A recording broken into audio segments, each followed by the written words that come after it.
you want to be known by three things, right? You want people to know you, you want people to like you, and you want people to... Yo, what's goody? What's goody? Latrell in a hoodie, and welcome to another episode of the Brother Next Door podcast, where I talk about finance, personal development, and skills to get you further in life, the actual steps, and my own personal experiences. In this episode, we're talking about becoming a go giver.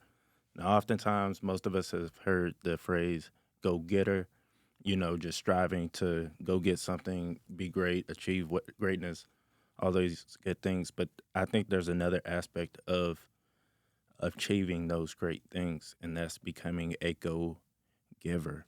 And so that's what we're going to talk about today. Today, the foundation of this talk will be from the book Go Giver by Bob Berg, as well as John David Mann. And so in this book, we're going to cover the 5 laws for stratospheric success. So let's get right into it. The first law is the law of value. What is the law of value? Your true worth is determined by how much more you give in value than you receive. And so what does this look like? So everywhere you go, you want to be looking for ways to give value rather than receiving. Yes, there are times where you're going to be in the thought process, okay, what am I getting from this? And there's a time and place for that, right? What am I getting? What am I benefiting from being in this situation, being in this place, being in this conference, being in this classroom, whatever the case may be? But at the same time, you should also be looking for ways to be able to provide as much value as you possibly can in that room. And the key is not expecting anything in return. And so, but just really, really think about that. The law of value, just giving a lot more than you receive. Law number 2, the law of compensation. Your income is determined by how many people you serve or how well you serve them. Another way of put it, Zig Ziglar said it best. You can have everything in life you want if you just help enough people get in life what they want. And so what does this look like? Whether you're a coach, whether entrepreneur, your goal is to help these people solve their problem. Figure out what pain point they have and solve that problem. For me, it's helping young adults make that transition from college or whatever it may be, just living with parents into adulthood. And so I'm just trying to solve this problem of, okay, what is next? How do I maneuver next? How do I get through this part of my life as efficiently and as effectively as possible?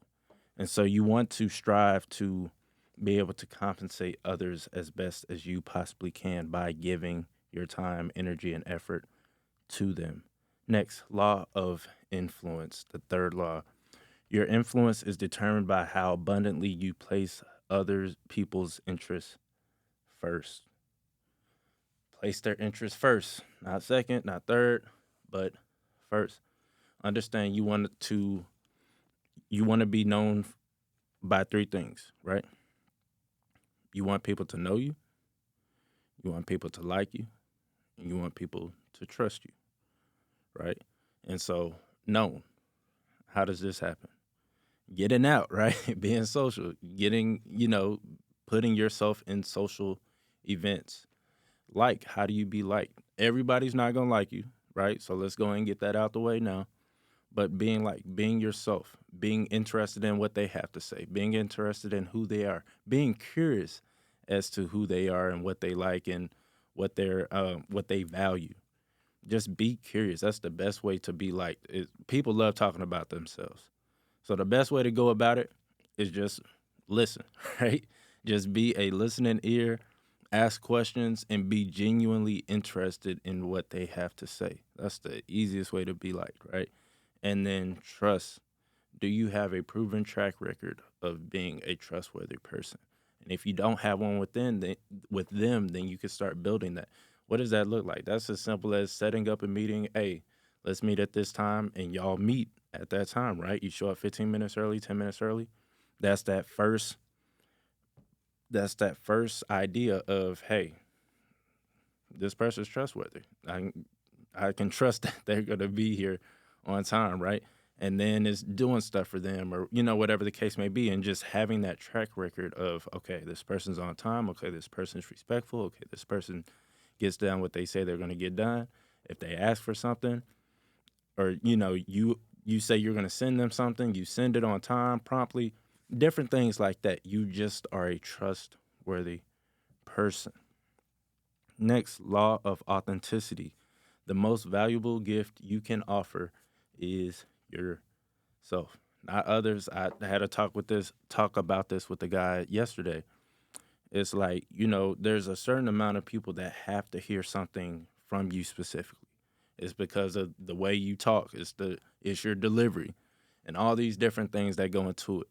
But there's a certain group of people, whether it's your younger brother, younger sister, older sister, cousins, family members, whatever, that have to hear something from you. They can't hear it from anybody else, right? Like has there ever been a piece of advice where you've heard it before, but because a certain person said it to you after the fact, you finally took that advice and actually applied it? It's like that's exactly what I'm talking about. It's just like there's a certain thing about you that will resonate with somebody else to get them to actually do what they're supposed to be doing, right? And so you want to be as authentic as possible. At the end of the day, you're always selling yourself. You could have the best product in the world. You could, be the best detailer, best speaker. But if people don't like how you are outside of the podcast, off stage, or whatever the case may be behind the scenes, then they're a lot less likely to work with you. They're going to go to a competitor, right? And so you are always selling yourself, no matter what it is. If it's getting a job, you could have the best resume in the world. But if you're arrogant, if, a lot of these things come up during the interview, they're not going to hire you because, first and foremost, they want to make sure that you are a great person to work with. And so you want to be as authentic as you possibly can. And then law of reciprocity, or law of receptivity, right? And so what this is the key to effective giving is to stay open to receiving. So what is this? As much as you give, you have to be open to receiving. Not as much as you give, you have to get back. But as much as you give, you have to be just as open to receiving. So, for me, example, I was working on my car this morning, broke a breathing hose, and so I had to get that replaced. So I went down to the auto shop. Was like, "Hey, you got this?" And the ones they were pulling up was like 2 times the length and like $20, $30. I was like, "Yeah, nah." It was like $36. I was like, "Yeah, nah, that's not the one." And so he called Toyota. Was like, "Hey, y'all got this?" They're like, "Nah, but it's just a regular hose." And he was like, "Oh, I actually got that hose in the back." And so he went back, got the hose, and was like, "Hey, go ahead. You can go and get up out of it." And so he gave me the hose for free. And so it was like dope to have that experience to where it's just like, you good, bro. Like, go ahead and take it. It was like literally that short of a hose that I needed. And he was just like, You're good. Go ahead and go." You know. And so that was dope to experience that. 2 weeks ago, I was here in the studio. A person needed a SD card, didn't have one. I gave him mine.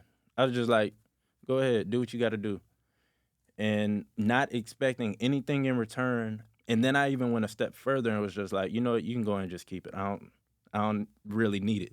And so I let him keep the SD card, not expecting anything in return.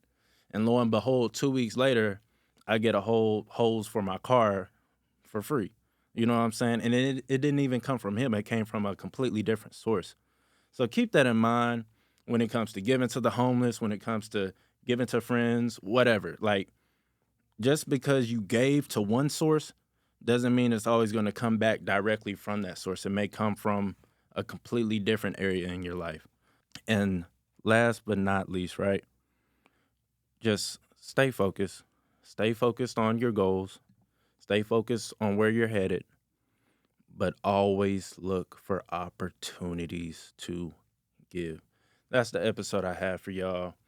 I hope y'all are enjoying the podcast. Donate $1, $5, $10 every single month. Give the brother, help a brother out special down in the link down below.